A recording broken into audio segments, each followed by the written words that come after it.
What is up, everybody, and welcome back to another episode of the Run It Up podcast. I'm your host, Najee Adams. I got my guy with me today, Khalil Baker. How you doing, bro? I'm straight. I've been at the office all day, but I'm Damn. cool. I You could, record here, so it's just easier for me. Plus, I got a new spots, and I don't know if the Wi-Fi is straight, so I'm scared to try it. And then it's like a 10-minute drive back here if I can't do it. I record there, so I'm just cool to be here. It's nah, nice. I I got feel some like you, sushi. Yeah, I got some sushi earlier. That was good. So yeah, I'm you chilling. committed to the grind. I respect that, man. I I'm chilling. respect that. How you doing, man? I'm good. I work today too. I worked a cool 9 to 5, and then me and Christy watched The Grinch because Halloween's done, so it's Uh, obviously Christmas.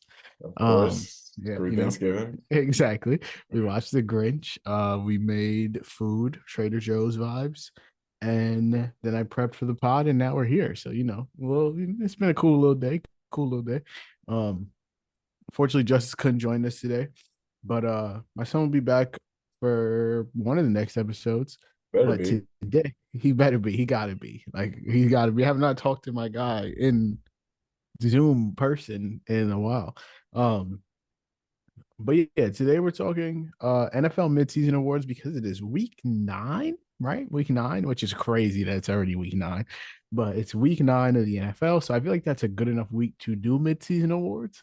Our top 5 favorite NBA players, because I was actually thinking about this before I saw it on Twitter, but I was thinking of like who's your 5 favorite players to like root for? Like whose stock do you have a lot invested in? And then I just kind of was like, let's simplify it to like who's your 5 favorite players, because I feel like it's easy for me to be like, oh, my favorite players, blank, blank, blank. But yeah, we're keeping it a secret till we get there. My favorite player is this man, but like who's my fourth favorite player, fifth favorite player? Um, so yeah, that'll be fun. And then just gonna round it out with kind of some of our top whatever overreactions over the first week of the NFL. I'll be completely honest. I was supposed to prep way more overreactions than I actually did, but I have like 5 or 6. I think that's good enough. And I feel like we'll just go from there. So yeah, we're about a couple, I want to say like each team has played like 3 or 4 games. So it's enough to overreact. And we're talking basketball and football today. So before we get into everything, make sure you guys subscribe to the Run It Up podcast on Apple Podcasts. Follow us on Spotify, leave 5-star ratings and reviews. Subscribe to us on the YouTube. Follow us on TikTok. Do all the good stuff you do for every other podcast you listen to, but for us. Follow me on Twitter at Najee Adams _ the pod, on Twitter at Run It Up Pod, Khalil on Twitter at Balil44, and Justice on Twitter at JReed _ and before we get into everything, song of the week. I think I went first last week, so Khalil, start us off, bro. I mentioned this artist on previous podcasts. Uh, I was Tizo Touchdown. It was before his album like popped off and he became a bigger artist. Um, but now I'm gonna go with a song off that album. How You Sleep at Night, if I'm not mistaken. And I'm gonna go with Too Easy. Yeah, it's Mm, a clean song, got some rock stuff in there, then a beautiful transition to just like some smooth R&B, which is a really good pocket for him. Like if he wanted to do it, he could like coast in that pocket for a full album and probably deliver one of the best albums I've ever heard. I don't know. That's probably some huge praise for him, but I think we heard even a little bit on it on like any of his features, especially on some of the Drake features. Like he is just yeah, he hits a nice pocket and he knows what he's doing and can do some different genres too. I didn't think that I would like his music, but I listened to that album, and my favorite song is Daddy Mama Drama, I think For is what it's real. called. Yeah, that's my favorite song, Nice. Daddy Mama Drama. It's heavy in my rotation currently. So um Nice. yeah, I just think he's very like versatile in the way that he uses his voice and like he switches up flows and cadences so effortlessly that like he's pretty talented. So yeah. Yeah. You know what's crazy? I think he's like in his 30s or something. No shot. I'm pretty sure. You better look it up. Yeah, hold on. Or like Tizo if not 30s, touchdown. he's close to it. He's older. He is. Dang, my laptop is just not loading. That's kind of crazy. Oh, he's 31. Damn. That's crazy, right? Yeah, that is The pretty face I crazy. just made right there. Plus it Yeah. got bright. I look insane. But it's crazy. He's actually like older than I am. And uh just finally just popped off, which is just how it goes sometimes. But like, yeah, it's weird. You've inspired me. I was gonna make my song of the week something off the Offset album, but now I'm just gonna make it Daddy Mama Drama. So we're But going double double Tizo touchdown for song of the week, just because I think that album's pretty good. He deserves it. So shout out to my guy. If you ever happen to hear this, come on the pod. Let's talk about music, brother. Um, I was gonna have some Drake takes for you oh come again. on, talk to me, talk to me. Uh, just been thinking about more. Been talking about it with different people. I think the rap has definitely declined. I don't know how much we talked about it as far as the last Mm-hmm, mm-hmm, pod goes, but I think the rap's definitely declined as far as just it being consistent and him taking it seriously. There's still some like really good cuts in there, and mm-hmm. then the R&B though. I've been listening to a lot of Drake recently, even before the past album. I don't even know what it's called anymore. For For all all the the dogs. dogs. Yeah. Even before this past album, I was like listening to nothing but Drake for whatever reason. But the R&B is like still just tough. Like some of the stuff he's still doing, even it's not all the same from like what we've always heard, like with Take Care and different stuff. But like he's and evolved in so many different ways. I think R&B wise, and can still get into that lane if he needs to. But there's some really good stuff like off that album, off the 4 albums, like Not You Two on Dark Limo, Dark Demo Lane tapes. Tried Our Best on that album, Bahamas Promises. Um, there's some other stuff too. What's another one that I'm thinking about? There's a The very last track on the album. What's oh it called? Polar It is Polar Opposites. Opposites. Yes, That's a that great, is great song. tough. Man, Great there are song. so many good Great R&B song. cuts on that album and just other stuff. So I still think he's in his bag pretty consistently as far as delivering R&B. And then just like the content probably isn't what people always want sometimes, which is whatever. He's a 37-year-old guy, just doing whatever he wants, and that's fine. Yeah, I mean he's Uh, rich. So. but no, but even then, like there's still some really good lyrics in there. So like Mhm. he open. I think there's like some vulnerable sides in there, um, and like some really good lines and some just good quality songs. So rap not the same. We've seen that. There's still some good stuff in there, but the R&B is like still top notch. I think, and just vibey stuff too. No, I would agree. I think his like old stuff is like predicated on like being hungry, making it to the top, like proving that. Because I think a lot of the talk around Drake back in the day was like, oh, he's this singing artist that like puts his feelings on these tracks. He's not like a real rapper. Ain't And no so like rapper. exactly. So a lot of his old stuff is like trying to prove that like, nah, while I make these R&B tracks, like I also my pen is also crazy. So Yeah, I feel like now that he's proven, like, all right, come on, I'm top, whatever you want to say, top three, top two, top one, whatever you want to call it, like that like hunger isn't needed in the way that he raps. So like it's easy to rap about wanting to make it to the top. There's endless things to say, but like once you're there, it's kind of like how many times can I say the same thing in different ways? yeah. He's like just such a different point in his life. It's like why should you expect to hear a Tuscan Leather? We're never gonna get that again. Why That should you song is expect that? so good though. It's crazy. Why would you expect to hear a Furthest Thing or Too Much? I'm going off Nothing Was the Yeah, so I Same. was about to say clearly, and Yeah, nothing was the same, because fam. Justice tweeted that album out and said we'll never get another project like this, which or even just certain songs off that, which is true. But also, he's just in a completely different place at that point, or now Mm-hmm. where he is. So it's like, well, he was in a completely different place. So it's like, I don't think we can expect stuff like that. Like he's at the top. He's one of the top artists ever, and he's broken so many records. Um, it's just hard. Um, it's not necessarily that he has something to prove, and you could say the only thing he really has to prove now is like that he can go tap into a different bag that people don't think he can anymore if he can think about it from that perspective. But like he's Drake, man. That's what I'm Like saying. And like sometimes it feels like J. Cole still has stuff to prove, but like he's just a different artist and he's a rapper and he's always been a rapper. Drake has always done so many different things and it's like he feels a need to tap into those different things to appease different his different crowds, his different, audiences. yeah, no, I totally agree. I think trying to compare them is very difficult because they just are two very different artists. Like, I think Drake can do stuff that J. Cole can't do. I think J. Cole does stuff that Drake can't do, and just like ways that they rap, songs that they make, audiences that they appeal to. And so like when people try to compare them, it's like, all right, it's kind of like apples and oranges. I understand that like they both are in the same industry, they both are in the same like niche kind of rapping, but like they make very different songs. Like is J. Cole making a I mean, is Drake making a Wet Dreams? I don't think so. Like I can't see him making a song like that. But is J. Cole making polar opposites? No. No so shot. so like I just but like and both of those songs are incredible, so Yeah. it just is kind of comparing like apples and oranges, but yeah, that's our weekly. Real quick, All the Parties is also one song I just can't stop listening to. All the That's one Parties with with Chief Chief Keef. Keef.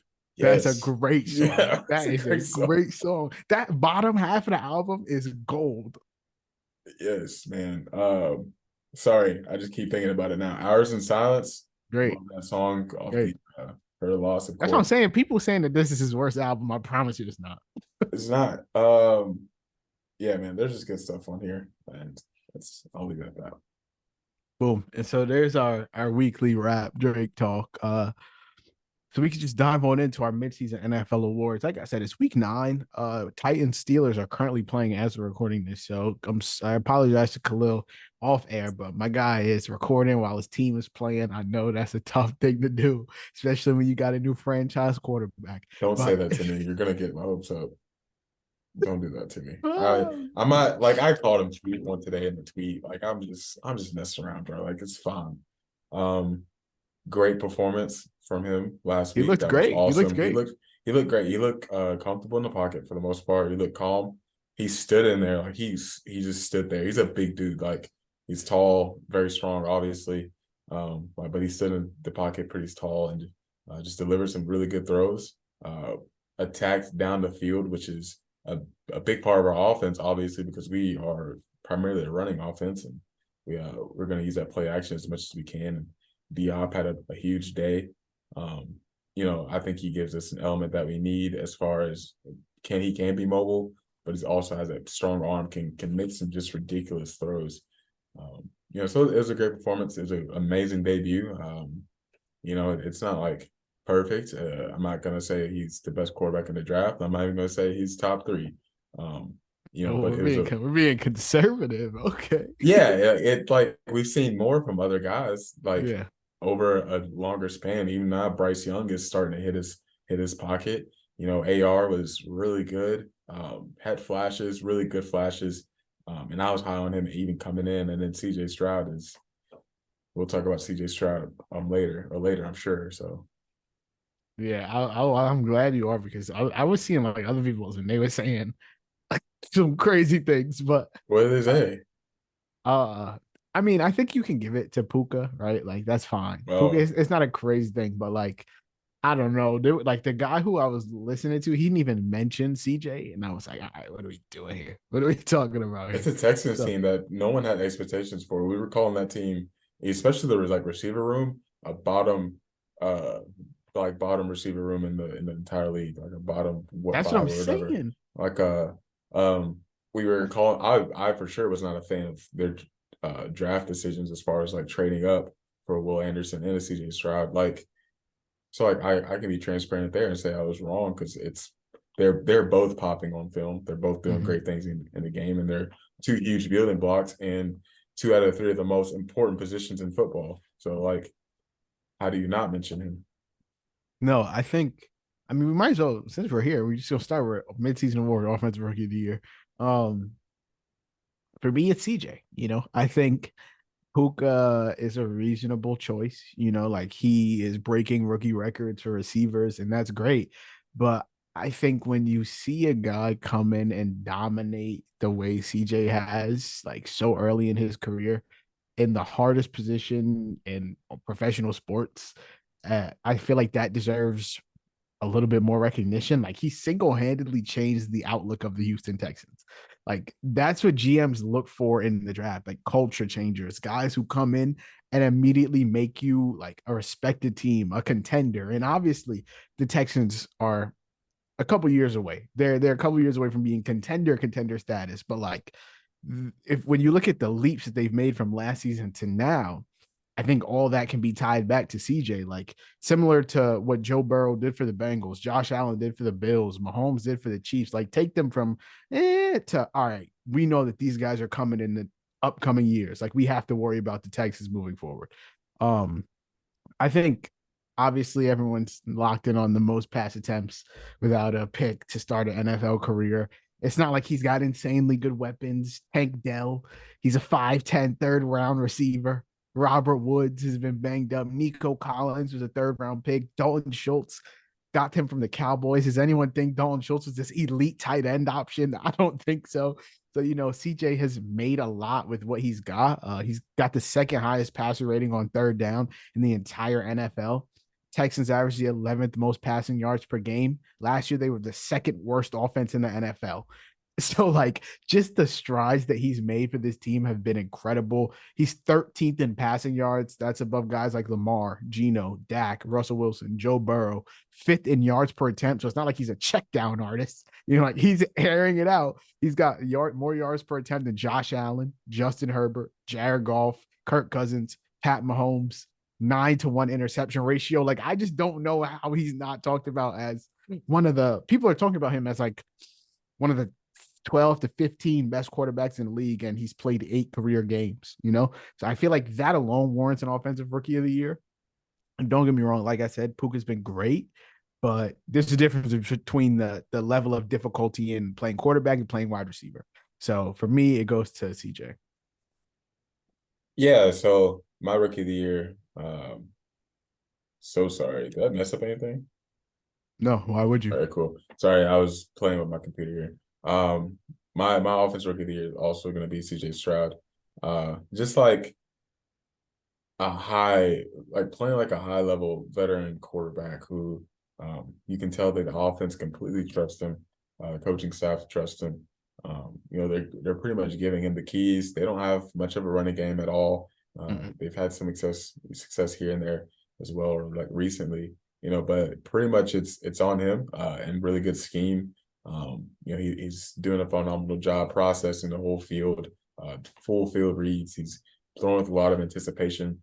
He's really showing all the clubs in his bag, which was kind of on his film, but also like he just has more. He throws with so much velocity, can make all the throws that you need him to make. He's played like a QB1 out of that draft class the entire year. So what he's shown so far has just been really impressive. The Texans were in a great spot preseason. We did not. I don't think anyone was super high on the Texans. I think there were some people who were like, the defense will be a lot better than you think. People were always high on CJ Stroud, but I feel like they've exceeded expectations a little bit, which is, a lot to CJ Stroud, a lot to the coaching staff, a lot to the moves they made in the roster that was kind of already built there. So I think they're in a good spot going forward, of course, because CJ Stroud is just playing like a high level quarterback, not just like a high level rookie. He's not come back to earth, but he's he's kind of died down a little bit, I think, over the past week or so. But still playing like a high level rookie and high level QB in the league, and someone you want to take for a while. And so I just think that's special. I think the year he's having is pretty special. So not the same where he was in passing yards earlier in the season, but you got some other good rookies like you talked about Puka and stuff, but like I just think what CJ Stroud is doing is just absurd, honestly. No, I just think it's tough to come into the league and play QB. And so like when you do it at a high enough level, like I feel like that kind of locks the award up for you. Like obviously a lot of attention goes into QBs. They like MVP is a QB award. A lot of awards are QB awards, but offensive rookie of the year, like historically hasn't necessarily been right. Like the last two were wide receivers, Justin Herbert and Kyler Murray. Before that, Saquon, Kamara, Dak Prescott, Todd Gurley, Odell, Eddie Lacy. Like out of the last like 10 years, four quarterbacks have been offensive rookie of the year. So it's not like this super common thing, you know? And so I think CJ definitely deserves it. I think it's rare that you see a QB come in and like take command of an offense so confidently and really like immediately change a culture. So for me and you, our offensive rookie of the year, CJ Stroud. That kind of leads us into defensive rookie of the year. I'm curious for yours on this because I feel like mine is going to be pretty obvious. Saw the man play in person. But so, Yeah, who's your probably. defense rookie of the year? I'm gonna be a little bit different here, and not just because I completely disagree or anything like that, just because I want to be a little bit different here and kind of acknowledge different rookies who are popping. So, obviously Jalen Carter is who he is. It makes sense, probably the best player in the draft, or at least one of the best players in the draft. Just slid because of some off the field issues. Witherspoon for Seahawks, love him a lot. Love him coming in, plays a crazy physicality, can cover as well. Just can play different positions on the football field, can play a little inside, a little outside, and just provide some versatility that way. And again, it's just so physical for that corner position. And he's not even the biggest guy, man. Like he's, what, 5'10, 5'11, maybe like 185, 195, something around those lines. But he has played with so much physicality and energy. And I think it's one of the things, the Seahawks need. And also for years to come, you're gonna have two guys who can, lock up on the outside, which is really cool to see. I picked Brian Branch though for my Ooh, rookie of the year. okay. However everyone feels about that, whatever, say what you want. But I think he has just provided uh, also some versatility to that Lions team. I just think he's been so good. He's been very consistent. Has had some injuries here and there, but he's been really good for that defense. And that defense, even in general, has improved so much, especially since compared to last year. But I just think he is a big part of that and has provided another level for them, especially in the secondary where they were kind of lacking a bit. But that defense has improved so much, and that was a great draft pick. And even he slid a little bit because of that safety position, but it can provide some versatility in that secondary, which is like when you talk about stuff like nickel and all that, like it's just one of the hardest positions to play in football. And he plays at a high level for him being a rookie. So that's what I'm going with. No, I don't think that's a hot take at all. I do think it's a hot take, but I don't think it's a bad take at all. Like, Yeah. like I think Brian Branch is great. I know he had like some injury issues early in the season, and people thought it was bad, but came back. Has been an absolute tank. I mean, we're gonna stay in the secondary because mine's is Seattle Seahawks cornerback Devon Witherspoon. And I want to make it clear, I'm not just saying this because I'm a Seahawks fan. Like last year, I don't think I picked Ken Walker, so it wasn't like Nah, you didn't. you picked Ken Walker. I can't Yeah. remember who I picked. I think you picked Garrett. I think I picked Garrett. Yeah, yeah, I think I picked Garrett. So it's not just a Seahawks thing. And I will say I wasn't the biggest fan of the pick. I wasn't as knowledgeable. I was scouting for the draft quarterbacks, wide receivers, and D linemen because I felt like that's what we were gonna do. Um, I still to this day believe I will go to the grave believing that if the Colts don't take Anthony Richardson, he's a Seattle Seahawk right now. But obviously they took him one pick before us, and then I knew we weren't taking Jalen Carter because of the off the field stuff. Granted, Jalen Carter is a beast, so maybe we should have. But Devon Witherspoon, I was kind of meh about the pick. Missed. He was the last rookie in the entire class to sign because he was going. Him and his agent were like, "Nah, we need the right amount of guaranteed money." So I was like, "All right, bro, you got to be nice. Like, if you're gonna drag us for the guaranteed money, you better be nice." And so we ended up signing him finally, and then he got hurt in training camp, missed the start of the season, and now he's just absolutely transformed this defense. I think it's been multiple things, Reek Woolen getting healthier, Devon Witherspoon finally playing, Jamal Adams coming back. I think a lot of things have just kind of started to click for us at the right time. But for me, I think Devon Witherspoon has just been kind of a massive component in it. He's PFF's fourth graded corner in all of the NFL. Prior to week 8, he was number 1, but he's now number 4. So I'll take it. He just won Defensive Rookie of the Month. He's the only player this season with 3 pass deflections, a sack, an interception, and a touchdown in weeks 4 through 8. He's basically a Swiss Army knife, great in coverage, great tackling, can stop the run, can defend through the air, big hitter. and he's just a massive piece of the change in our defense. I think we bled points last year. We're still not amazing. I think we started off pretty slow in weeks 1 through 3, but we were dealing with a lot of injuries. Now everyone's pretty much healthy. Knock on wood, they stay like that.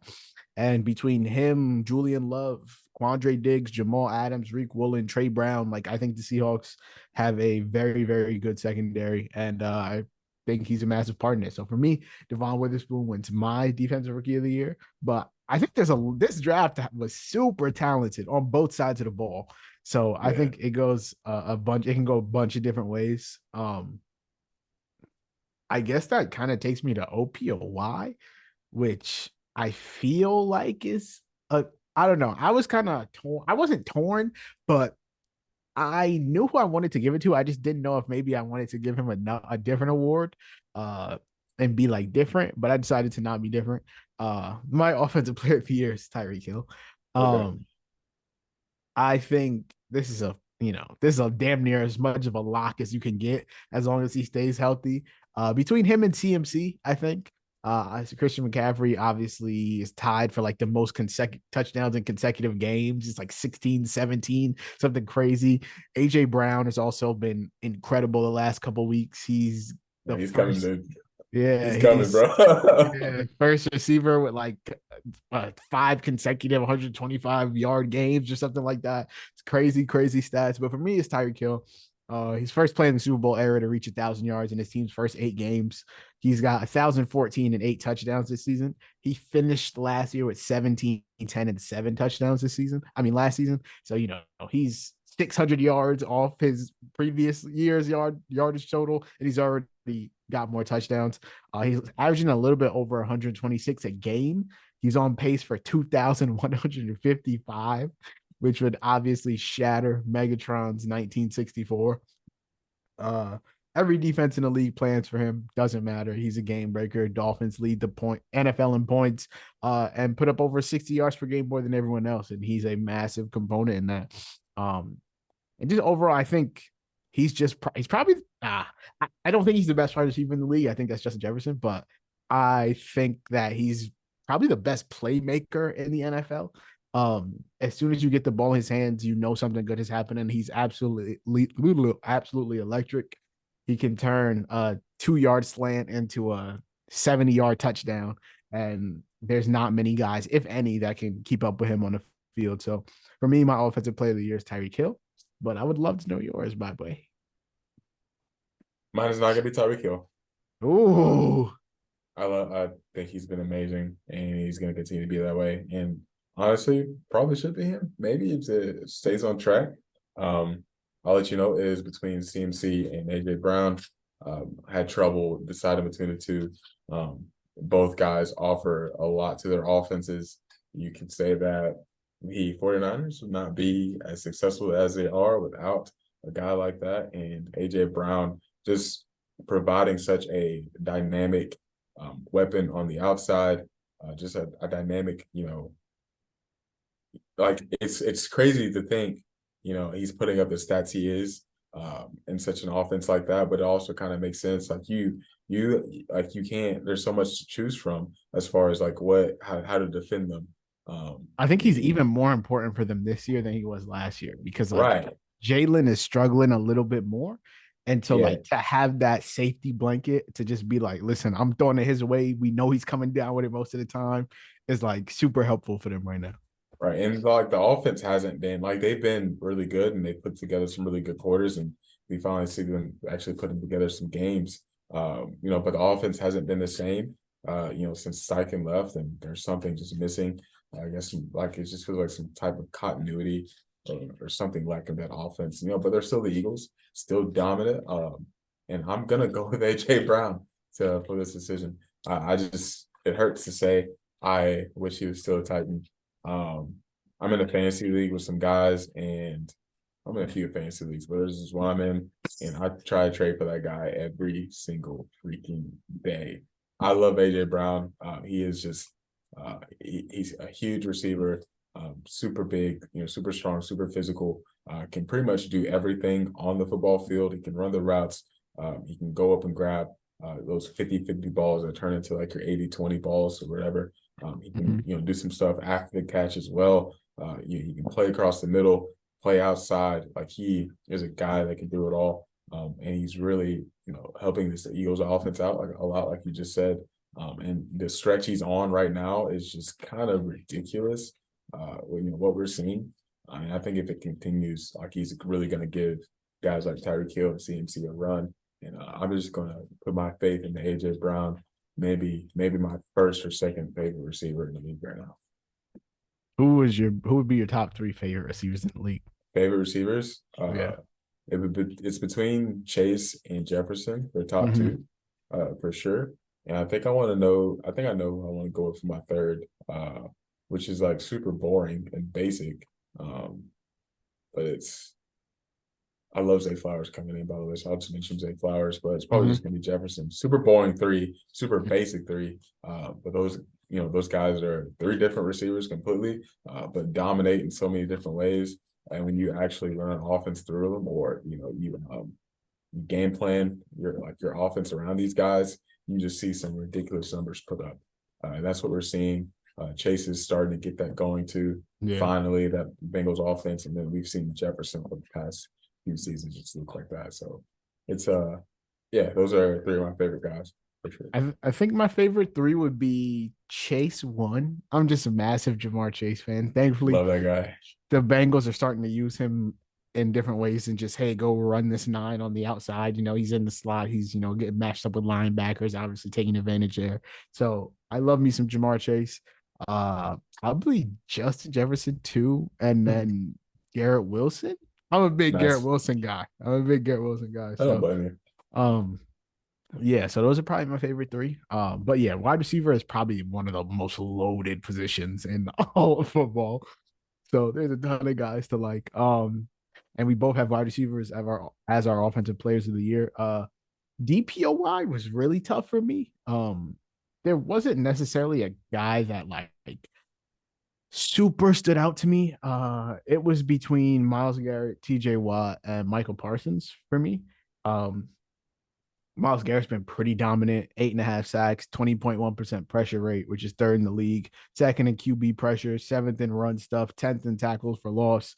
So I ended up going with Miles Garrett. I think he's been the key component in the Browns having the best defense in the NFL so far. They're the only team this season that has yet to allow 2,000 yards, and they allow the least yards per game in the NFL. And I think when you look at that team and you try and pinpoint why that is, the number one thing you come to is Miles Garrett. And he's just been dominant. He's doing hezzy crossovers before the offense snaps the ball. So I'm just going to go ahead and give Miles Garrett my DPOY. Miles Garrett is also my defensive player of the year. He's I love when we a agree. Yeah, Like, he's a force, bro. Like you just can't block the guy. You can definitely not one-on-one block the guy. It's just not happening for you. And that defense is pretty good right now, pretty special, doing a lot of great things, and he is a reason for that. Their secondaries are incredible as well. Like you got Dizzle Ward, Greg Newsome, they got Emerson as well. Some really good guys as far as the safeties go. Grant Delpit is having an awesome year. So glad he's come back from the injuries he's had, but. Like that's a great defense. Wilson Koromora, great. But Miles Garrett, it's like, he's the guy in that defense, and he's a driving force, and you need a dominant guy on that defensive line. And they have a few really good guys, but Miles Garrett is just, yeah, he's at the top of his game right now, and one of, if not the best defensive player in football right now. the Titans drove down the field, got a touchdown. I don't know if you saw. No, let's do it. I'm looking right now though. Yeah. I'm trying not to watch the game. It's hard. Derrick Henry scored for them, and DeAndre Hopkins caught something big. I don't know. He's 50 something yards, so he had to caught something. Hey, Um, hey, but dang, yeah, he's been Titans are sacked looking three good. times already. Hey, don't matter. He's slinging that. Dang, Steelers, bro. Hey, still TJ Hey, Watt. Did you have a comeback player of the year? Did you pick one? yes, yeah, I did. Okay, cool. So we'll go to comeback player of the year next. I think that's the most like I don't even know what that means. Like it's the most narrative driven award I may have ever seen. So who's your comeback player of the year? I picked Tua. Mm. I have always been down on Tua. We talked about it on our last pod. admitted my wrongs. I gave him the credit he deserves, and I did not go further than that because people have taken it further than that. But he is. Wait till we get to MVP. Oh my gosh, you're kidding me. Whatever. But I think too has been really good. I talked about it on the last pod, but it's just in complete control of the offense. There's things I still question, but as far as like what he's had to overcome, what he's been through in the league with injuries and coaching staff, um, and just all the hype and the pressure and being taken before Herbert and that always like being over his head. He has gone through a lot of adversity in the league. And I have played college football at one point in my life. I was a college athlete, did cheerleading as well. Like I always play sports, and I know, especially now in my life, like I understand like the mental aspect of the games. I understand what comes with that, like the anxiety. Like I'm not obviously not at an NFL level, but like there's a lot that comes with the game and a lot of pressure, and your circumstances and your surroundings, the people around you matter so much, and being put in a good position, in a position to succeed, people pouring into you, people providing you with good coaching and helping you learn and actually instilling faith into you. And not saying I never had that, but there's just been times where, like, and times looking back on it, like the mental aspect of the game is so important. So like, I can understand what Tua is going through, or I can at least see that and acknowledge that and say that like being on the other side of that where he is now, like it's just that's comeback player of the year worthy to me. So No, totally. and the I think concussions too. Good lord. yeah, concussions. Tua definitely has the story. For me, I went with Lamar Jackson. I was torn between Lamar and Brees. I really wanted to go with Brees because obviously, like Lamar played 12 games or 8 games, 10 games, something like that last year, and he's obviously already been an MVP in the league. So like to come back to this level was expected. But for Brees, like he was a rookie that had played 7 games and then absolutely destroyed his knee, and so to come back and you know he's played 7 games now and he has basically the same stats. He's averaging like 5.6 yards per carry. He has 20 less yards than he had at this point last year. Um, but it ended up going with Lamar because he's playing some of the best football of his career. Ravens are 6-2. They have signature wins. They beat the Lions. They smoked the Lions, actually.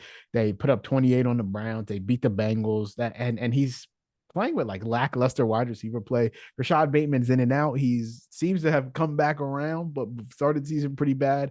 Odell is absolutely cooked. I'm sorry. I'm a big Zay Flowers guy, but he can only do so much. And then obviously he has Mark Andrews. But like when you look around the league, that's not the most talented receiving core that anyone can have. So like Lamar's doing a lot. And he's become much more like he's become a way better passer than I think a lot of people give him credit for. Um, he's great under pressure. He's great not under pressure, like in a clean pocket, both of which he's making great throws on. And sometimes receivers let him down, sometimes they don't. But I think for me, I went with Lamar because basically everything I just said. And I just think that the Ravens are actually much more of a Super Bowl contender than I wanted to give them credit for to start the season. And a lot of that is because of how good Lamar's been playing. So I went with Lamar Jackson. Yeah, they've always put so much pressure. And I'll talk about Lamar later, but they've always put so much pressure on him as far as the offense and what they ask of him.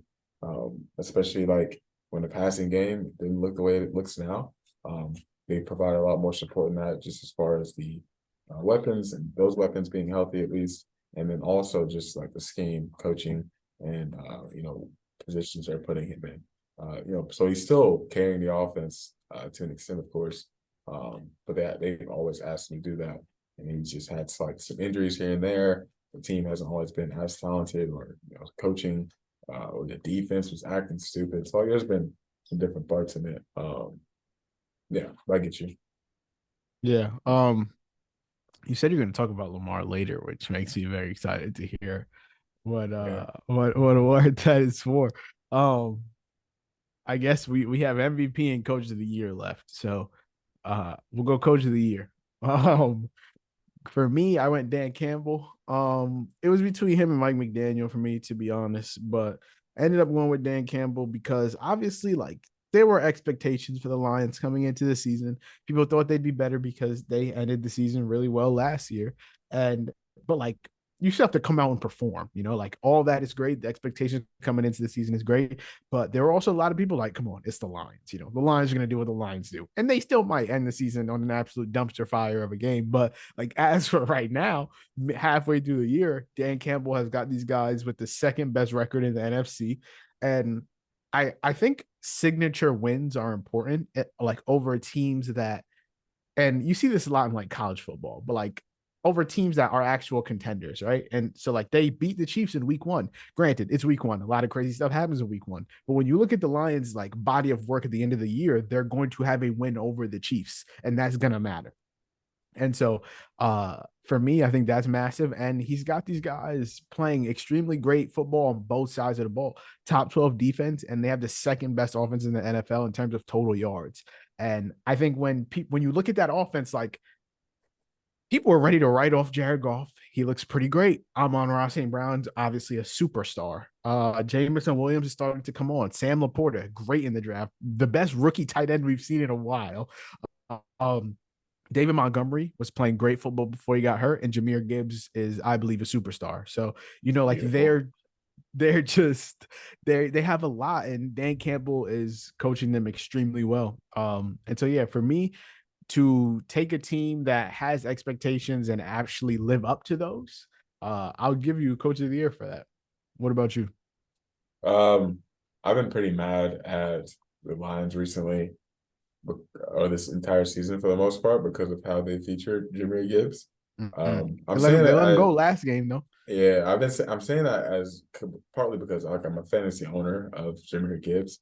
I have a lot of stock in him in multiple leagues. So Mm-hmm. like I've been feeling it You're in multiple invested. leagues. Like Yeah, I'm yeah, invested. yeah. But just also spending that type of draft capital on a guy like that. And I understand like you want to be you know, protective of like his health and his body. He's not the biggest running back. He runs with a lot of physicality, or a lot more than you think he would. And I think we saw that this past game. But like, I understand that to an extent, but you gotta just start incorporating a little bit more. And y'all obviously maybe want to save some stuff for later down the road, but like, let that guy go a little bit and Mm-hmm. use him and really invest in the draft capital. But I'm also going Dan Campbell as well. My other thought process was going to be Mike McDaniel, um, but I feel a little bit better about the Lions situation and what Dan Campbell's doing. I think he is a phenomenal head coach. I think he has the right, persona for it, the right attitude, right perspective. He's a great uh, like leader of men as well, and that says a lot about the head coaching position. Like that's a big part of the head coaching position. Like you have to lead, men in the NFL and command their respect. And I think he does a great job of that. He is put together a great coaching staff. You got Ben Johnson on the offensive end, Aaron Glenn on the defensive end, and they are firing on all cylinders on both sides for the most part.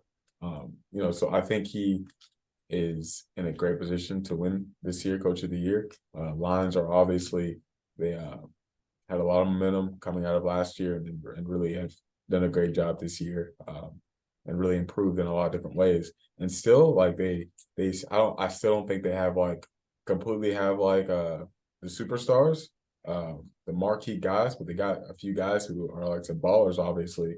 But what they're doing right now, I think, is pretty huge and says a lot about the coaching staff, especially Coach Campbell. Beautiful. I love when we agree. It makes me feel so good. Yeah. Going to MVP, I don't think we're gonna agree though, but No. it's obviously probably the most important award. For me, it was the most up in the air award. Like I don't necessarily think anyone has come away from the pack. Uh I'm not sure anybody necessarily deserves it. You're looking at me with such discontent right now. I'm not sure anyone necessarily deserves it. Mahomes is having the best year, 8 interceptions through 8 weeks. Josh Allen's having a pretty decent like individual year, but the Bills offense and as a team, they've kind of been lacking.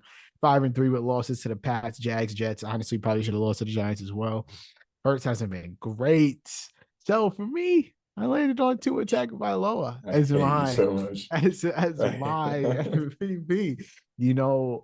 Top 5 in QBR success rate, number 1 in EPA per drop pack. All the nerdy stats. Tua's pretty good in those. Dolphins 6-2, currently winning the division. Most passing yards, passing TDs, got the most yards per attempt in the NFL. He's been deadly accurate. I can give you a whole bunch of numbers about how accurate he's been. Just know he's been accurate under pressure. He's been accurate deep down the field, in play action, red zone, clean pocket. He's dicing up man end zone, and he's taking the second least sacks in NFL. So obviously something is working there. And whatever he did in the offseason to prevent the concussions is coming to fruition. The only thing stopping me from saying he's the runaway favorite right now is that, and I talked about it earlier, signature wins. Like they don't really have a signature win, the Dolphins. They beat the Chargers, the Broncos, the Patriots twice, the Giants, and the Panthers. None of the teams I named currently have a winning record. So, it's easy to beat the bad teams. Like you should be beating the bad teams, but in games that would matter for them to separate Tua and the Dolphins, honestly, from the pack when it comes to MVP contention and Super Bowl contention, uh, they've come up short in their two big games, the Eagles and the Bills. They scored 17 and 20 points, and they gave up 31 and 48. So, neither one of those was all too close. The Bills looked incredible versus them. The Eagles looked great versus them. They obviously have another big matchup versus the Chiefs in Germany Sunday morning, which I think is another opportunity to solidify Tua as the MVP favorite or solidify the Dolphins as one of the Super Bowl favorites.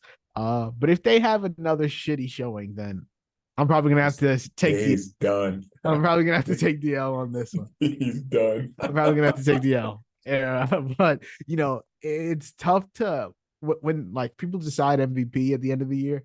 It's tough to look at your schedule and be like, okay, who did Tua and the Dolphins beat? Okay, the Patriots twice. All right, the Giants, the Broncos, the Chargers, the Panthers. But what did they do against teams that are actually good? They didn't score more than 20 points. So, I think like I said, I don't think anyone has really separated themselves. But for me, I'm going to give it to Tua because I think he deserves it just a little bit. And I'm picking him to beat the Chiefs in Germany. So come on. Who's your MVP, Khalil? Whatever, bro. Uh, they got a few more matchups to where Tua is going up against some really good teams and some really good QBs. I talked about it on the last pod. I just questioned that part of the Dolphins and their success going forward. I think it's a very talented team. I think they do a lot of great stuff. They're getting guys back healthy. On the defensive end, they're awesome too. I'm not even sure he's the most deserving player on his team as far as MVP Woof. goes. Woof. but Oh, like, but like, shit. but like, I promise you, like, I can acknowledge that Tua is awesome, and someone has to do the job. And some of the stuff he's doing is like high level QB play. And sometimes like it looks like he has more zip in the ball, a lot more decisive. Driving throws, anticipation is always elite. Accuracy is elite. Like I can acknowledge those parts of Tua. I just have a hard time getting to that point. And then when you look at the bigger matchups when they're going up against the Eagles, when they're going up against the Bills, later on they'll have the Cowboys, they'll have the Ravens, they'll have the Bills again. Jets will be interesting as well. That's a fun defense. Just the outlook of that team is just interesting, but that defense is really good too. There's going to be some matchups where he's going to have to be the best QB, and he's going to have to at least match that level of play and really go toe to toe with those guys. And I don't even know if he's the best team when it comes to like going up against the Ravens in an Eagles team. Or he already went against the Eagles, but a Cowboys team. Or he could be, but it's just different. So the level of talent is just a little bit more equal in that case. So can he, I guess, put them over the top if the QB is like a Lamar Jackson or a Josh Allen in that case? That's just how I feel about it. I could be wrong. Maybe I'm wrong. Whatever. My pick is Lamar Jackson for MVP. Ooh, Lamar, okay. He was yeah, my preseason pick. So yeah. Really, for real? yeah. Yeah. So Lamar Jackson is actually my favorite player in the league. I got a Lamar Jackson high school football jersey. I Mm-hmm. feel pretty good about. I ordered a his Ravens jersey not too long ago, but some dude never sent it to me, so I got to check up on that. Damn, you That's got it off crazy. eBay or something? Some website called Depop. Oh. Got some really good stuff on there. But Lamar Jackson MVP, I just think he's also playing at a high level. I think he's always been someone that has kind of carried his team and has been able to put them over the top. When you think about most valuable player, you think about someone who can like that. They're not going to thrive the same without him. And I think Tua has some of that narrative. But you also look at his surroundings and the coaching staff is really good. They have a lot like the scheme on that offense is amazing. And of course, you got guys like Tyreek Hill. They got speed everywhere. So like you can't. It's not fair to like discredit Tua just because of his surroundings because that's what a quarterback needs. They need weapons around them to succeed. We see Josh Allen freaking struggling every freaking week because all he has is Stephon Diggs, and they don't even have a running game. And you see the stuff he's doing just because of the level of talent he is. But he also needs more, and that's only like that can be only so sustainable going forward, and especially if you're trying to win Super Bowl. So I can't discredit Tua that much, but I just think Lamar's playing some of the best football. We've seen him play. He's always been a very talented thrower. Has every club in the bag. Can throw with anticipation. Can throw with velocity. Can make down the field throws. He flicks it out on time. He's accurate. He has every release he can want. He's a quick release. Like Lamar Jackson can operate QB at a very high level. And there's people right now that are acting like we've never seen Lamar play QB this way or even throw the ball this well. I just think he's always been like that, and people are just so surprised to be seeing it now. And of course, I think it's a little more emphasized and it's a little bit more highlighted because of the coaching situation and the scheme, and they're putting him in really good situations. But he's always had this stuff, and he's using his legs less to actually scramble and whatnot. But he's really using his legs more to make down the field throws, being patient, working from the pocket, processing reads in the backfield, in the pocket. Yeah, he's playing a high level of football. And, they're not the same team without him. Obviously, he's an MVP caliber player, but he is operating on a different level. The worst part about Lamar sometimes I think is just he can get a little careless with the football, Mm-hmm. and that has kind of screwed them a little bit in past games. Whether you think about this season or even last season, but I just think he is such a dynamic quarterback, and just being able to um, pass the ball to the level he is right now, very consistently, especially from within the pocket where people I think are going to be put in a bind. I just think he's putting that Ravens team over the top, and he's MVP this year so far. Ooh, I like that pick, Khalil. I'm not gonna lie. I mean, No, you picked him as comeback player of the year. I don't want to hear that you like that pick. If you like you that picked pick, you should Tua have as picked him. comeback player of the year. Oh, that's crazy. We had them Yeah. flipped. We had them flipped. No, I like that pick. I do. I like that pick for comeback player of the year. But not MVP because the Dolphins are better than the Ravens and Tua is better than Lamar. No, that's not true. I'm lying. Um, Yeah, neither one of those statements are true. no. The Dolphins might be better than the Ravens, Well, no, but we're gonna find out December Tua 31st. Tua is not better than Lamar. Ooh, that's gonna be a great way to start the new year. But yeah, so those are NFL midseason awards. Couple of the same, couple different. But let us know what you guys think. Tweet at us, put us in the TikTok comments, put it on the YouTube comments. Let us know what y'all think. That was all of them, right? Am I missing something? I put up my paper where I have my notes on it, my little tiny notes. Everyone Yeah, I know. can see Sticky pad, little sticky notepad. notes. I Yeah, left there my we go. notepad in my car. Didn't feel like bringing it in. Yeah, that looks pretty good to me. Yeah, we got it covered. Good job, host. Beautiful. Look at us. Look at us. And we making good time too. Only an hour six. We Yeah, last cruising. time was crazy. Last time was nuts, but hey, it was our first time back. We had a lot to talk about. Now we're gonna pivot on to the other sport of the day, a little basketball talk. We're gonna start it off with something fun. Our top 5 players in the NBA. I would actually love to know what Justice's are because he just has such great, like he just has such extreme takes on certain players that I would just love to know what his 5 are. But um, for me, like I said, Cade has to be one. Maybe Paolo. I don't know. He's a big Paolo It's guy. hard. He's You know, hard. that's what I'm saying. Like, I know D'Lo is. I would hope he's still top 5 for him. Um, Pretty sure. but yeah. For me, like I was saying earlier, it's harder than it looked for me. Like, I know who my favorite player in the league is. I know who my top 3 players in the league are. But like after that, it was kind of like, damn, I like a lot of these guys. Like it's a lot of talent in the NBA. A lot of guys that are like have built social followings so that you feel like, oh, actually kind of he seems like a cool person, which all goes into like who your top 5 players are. But for me, my favorite player in the league is none other than the number 2 overall pick in 2014, 2015 draft, I want to say. Mr. D'Angelo Russell is my favorite player. Uh, I think it's been a tough road for me and D'Lo. Obviously, it's been a tough career. I don't necessarily think he's lived up to what he was supposed to be when he was drafted. You know, he went from the Lakers, had the whole Nick Young scandal, to the Nets, then went to the Warriors, then went to the Timberwolves, and now he's back with us, back home where he belongs. Um, and he's having a great start to the year. 19-7-3 on 47, 33, 90 percentages.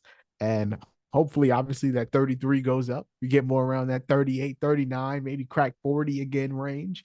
And he'll be looking good. But yeah, I think he gets a lot of hate, specifically from Lakers fans, specifically from Everybody gets hate honestly from from Lakers fans. everybody. Yeah, exactly. Honestly, he just gets a lot of hate, period. I think his end to the year with the whole Nuggets Bruce Brown thing, people like to use the meme of him shooting around after the game and all of that. Like, okay, great. Well, now he's actually playing really well. We just beat the Clippers and he had 27, outscored Russell Westbrook himself. And Nah, yeah. stop. People like it's no secret that he was going to be a good regular season player. Okay, come on We now. like What are we you know saying? that. We know Yeah, that. Like yeah, it's yeah, yeah, yeah. But he like still should yeah, get the credit for of it. course he's playing well. He can get some credit, but then when it matters, it doesn't look good. Yeah, it hasn't looked good. He's been in like what two? He's been in playoffs twice. He went with the Nets where he was 3 times with the Timberwolves. Yeah, He went with the Timberwolves. Nets where he was the best player on that team. He was playing Joel Embiid and them. What was he supposed to do? And then with the Timberwolves, he's playing with Cat and Ant and then whatever. Last year he was great throughout the first 2 rounds. We don't win that Grizzly series without him. We don't win the Warrior series without him. And then obviously shit got a little rocky with the Nuggets, but like they were the best team in the league. So I can't even blame him that much. Like shit got rocky for everybody with the Nuggets. So I'm not gonna blame him for having a bad series, but he was pivotal to us making it there. That's true. You're right. A little bit, Thank you. kind of, Thank you. kind So of. that's my favorite player, Mr. Deloaded. Who's your favorite player, bro? Favorite player is still LeBron James. I Well, forgot. I totally forgot. That was your favorite player. love LeBron. Sometimes he's frustrating as a player, but now he's gotten to the point where he's just older, so it's going to be different. He's always going to have to, pick his spots, and you'll see those crazy energy bursts and spurts. But he's still Braun. Still operates at a high level. Had a huge game last night. That was awesome to watch. I just had this thought, and I was thought about texting you guys, but like dudes like Kawhi, PG, KD always show up like to like and go at LeBron. Like they They hate us always so much. every It's crazy. single time they play. And I know we haven't seen a whole bunch of KD and LeBron lately, but back when like Warriors Cavs, like dog, they are always going at Every LeBron and time. trying They like they act like they know he's the best player in the league and they're trying to prove something. That's how it looks like to me.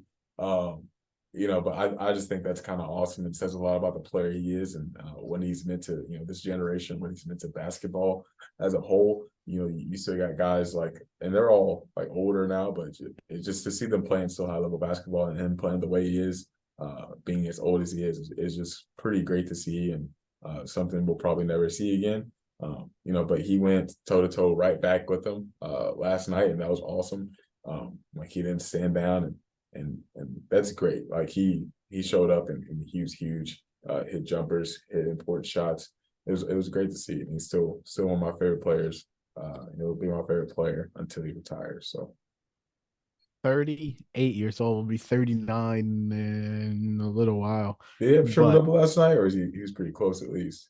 what'd you Yeah, say? No, he didn't have a triple double. He had he's like close. 35, 8, and 7, or something crazy like that. This is stupid. I mean, we won that game simply because he was the best player on the court. Like we had the best player on the court, and the other team didn't, and It that's what helps. Hey, Paul George is trying though. Paul Paul George was George doing is his trying. damnedest. Thank God he got Paul George is fouled out. trying. And I mean, that we was a shouldn't have foul went to too. OT. No, come on, Yeah, that's we're true. not calling that. I We said Paul not George, that was a calling that. foul. That was a foul, Paul George. I thought you meant the Cam Reddish three at the Oh, end I of mean, like, regulation. I think it's hard to overturn, It like, once you look technically back at is it. a foul, but like, come on, we not Like, you can, calling like, that. it's cool if you call it, but I think it's cool if you don't call it. But if you're going to review it, I think it's going to get either, like, if it's not called, it's going to Yeah, get yeah, overturned. yeah. And if you do call it, I don't think you can reverse it. We It's just already because had the there's contact, is what I'm saying. my thing was the late call. Like we had the Yeah. rebound, and he was like, yo, what do you mean? Late Either calls call always it, suck, though. either call it when you see it, or don't wait for him to miss and then be Late, like, he missed. Like, no. yeah. Late calls are always tough. But yeah, regardless, we won the game. LeBron was absolutely insane. He's also on my list. But I'll just talk about him more when we get to him. But for me, my second favorite player is Mr. Pew Pew Bow Bow, John Morant. Currently serving his 25 game suspension. He is what 21 game. He got 21 games left because the Grizzlies are It'll 0 be and here before we know it, for real. what are the Grizzlies? 0 and 4, right? Or 0 Oh, and five. 5. They're 0 and 5. So he's got 20 left. They are the only winless team in the NBA. And so if that tells you anything about how badly they need him, um, that's that. I mean, I think a lot of people were like, "Oh, the Grizzlies have always been great without Ja." Yeah, that was with Tyus Jones, the best backup point guard in the NBA. Steven Adams, who's a dominant center when playing, at least on the boards, not dominant like offensively, but he makes his presence felt. And Brandon Clark, who they're still missing, who's one of the best offensive rebounders in the league, I'd say. But now, when you put a lot on Desmond Bain and you make him a primary ball handler and primary scorer, granted, Marcus Smart is scoring the ball pretty well, but that's just not enough. Like D Rose is not Tyus Jones at this point in his career. Like he's Yeah. not And he just got facilitating the hurt. offense. That's what I'm saying. Like he's not facilitating the offense like Tyus Jones was coming off the bench and doing. And so when you have a team that's built around a guy and that guy is not there, you obviously struggle. Like the Grizzlies are built to enhance John Morant's strengths, and he's easily the best player on that. Like you take your best player away from any team, and they're going to struggle. And I think that's what we're seeing with the Grizzlies. When Ja is playing, I think he's electric. Probably one of the most fun players to watch in the NBA. It sucks that he's not going to be in award race contention because he's not going to hit the threshold. But I think he's going to come back and be absolutely insane when he gets back. As long as we keep the straps out of hand, we should be good. And yeah, John Morant is my second favorite player in the NBA. Clearly a big guard guy. But yeah, shout out to Ja. For sure. The references to his off the court stuff is just funny. Um, my second favorite player in the NBA is Devin Booker. Mm, So I used to be a UK fan like back in the day. Like I say back in the day, but I like always forget he went to Kentucky. yeah, right. Used to be a UK fan. Growing up like high school stuff a lot, especially. Grew up a UK fan a little bit, and I got to watch like those different teams. I got to watch Devin Booker, who I loved at the time too. Carl Towns, those teams were awesome. Didn't win at all, which was still stupid to think about. You go undefeated the whole season and lose. It's crazy. But Devin Booker, like even coming out, like I'm a huge fan of his, and then just like how his game has evolved, the scorer he is, and then also picking up on the defensive side of things too. And then also just being able to incorporate his teammates and lead an offense and kind of be an engine. He's grown so much as a player, but the scoring is so elite, so efficient, so beautiful to watch. He can get to the bucket, he can get to the midi. Obviously, he's a fun 3-point shooter to watch. Takes a lot of pull up jumpers, a lot of pull threes in transition, especially. And when he's going, bro, it is just some of the most fun basketball to watch. So he's one of my favorite players. Has been for a little bit, and maybe my favorite player. Like once LeBron is gone, and even if some Ooh, other guys step up, but I love Devin Booker. Love watching him. I if I play 2K, I'm always doing like a Devin Booker Suns franchise to bro, start off is with. he? You Maybe have not the. now, but Oh, yeah, okay. You have I the new used to. 2K. I do. Do you have a Xbox? Yeah. Like the new Xbox, whatever it's Uh-huh. called? The Series Is X. it? Yeah, there you go. I have a PS5. Is he superior console? Is he Okay. like fun to play with? Because I did a fantasy draft and I got like the sixth pick and I picked him, but like if he's not that like obviously like the moves in this year's 2K are way more fluid. Like you can do They're tough. a lot more things in terms of just like of the triple threat you could like do all type of cool shit. But he's still kind of hard to score with. And he always has been in every 2K. He's kind of hard to score with. I just thrive off guards because like you get mixy with the dribbles, drive to the basket, kick for the three. But Devin Booker's kind of hard to score with in 2K. I'm not gonna lie. I did not like playing with Devin Booker before last year's game just because it wasn't real. They never changed his hair, never changed his body, never His changed jump his shot was face. weird. His jump shot was It slow as yeah, fuck. it was the exact same since his rookie year. So before he was on the cover, like I did not like playing with Devin Booker on 2K. But since then, they've done a lot of great work, especially on like just player models and then also just like realistic like jumpers, animations, all that good stuff. And I think he's really fun to play with. I enjoyed it last year. I mean, I try to play as closely to as Devin Booker plays as I can. Yeah, me Like too. I'm I be operating pick and catching the roll. ball and yeah. Yeah, I'm operating pick and roll. I'm snaking it. I'm like pulling up for middies, bro. Yeah. Like I'm taking transition threes. Like I'm playing like Devin Booker. Yeah.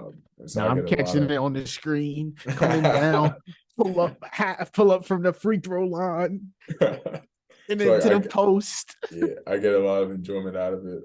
I probably won't play with them anymore just because of like bringing in Kevin Durant and Bradley Beal. It's Yeah. not usually I like to play 2K, but I love Devin Booker, man. So and yeah, there's 2Ks. I think he's fun to me.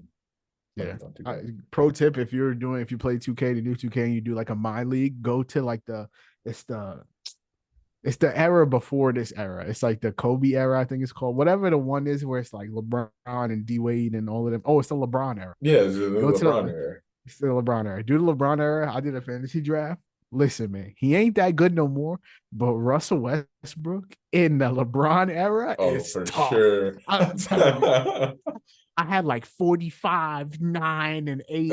He's insane in the LeBron era. But yeah. Yeah, I think Justice and I Uh are playing 2K today, Saturday. Like we're doing, like we hang out, play 2K for a little bit, and we're trying to decide between the current era and the modern era and the LeBron era. mhm. So Yeah. that's I might have to do that. We also talked Yeah. about Paul George playing with him. Ooh, I haven't That played with PG. I in the that LeBron era, it starts you PG's rookie year.